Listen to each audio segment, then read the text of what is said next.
Dito kasi sa Alberta wala kaming batas about, yung mga cap or control sa, renta 'no. So dito puwedeng magtaas ang landlord ng upa kahit magkakano man yung gusto niyang i-increase. Si Edwin Chavez ang project lead ng Friends of Filipinos Rising for Inclusion and Equity to Nurture Democracy sa Alberta. Hindi raw biro para sa kanyang pamilya ang pagtataas ng renta sa Calgary. Tapos ngayon naka-receive na ako ng notice from the landlord that, na mag-i-increase na kami ngayon by the end of our contract ng 2,050. So $200 increase.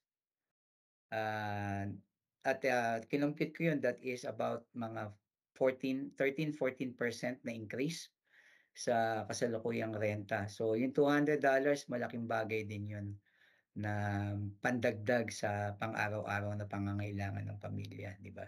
Hindi nag-iisa ang pamilyang Chavez. Marami rin daw ang nakararanas ng pagtaas ng rent. Yung meron din akong mga kaibigan na nagtaas na rin ng renta, yung isa actually, nagtaas siya ng $300 yung renta niya at nagsimula ng magtaas, since last month.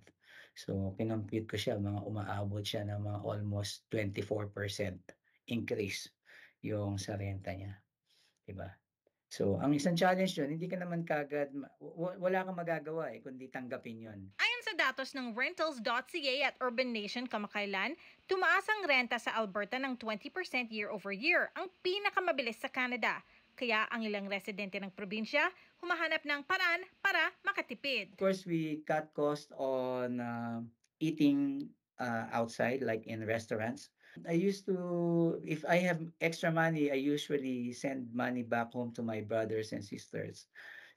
So, but right now, I think, for almost a year, I wasn't able to do that because I have to prioritize my expenses here, right? I have, 2 kids that are still studying. Nanawagan din siya ng suporta mula sa gobyerno, lalo't ang ilang landlords umiiwas daw makipagnegosasyon sa renters. I've heard that there are calls for our government, especially here in Alberta, to have like a cap, temporarily on rent increases. I think if that will happen, that will give a big relief for lots of families, no?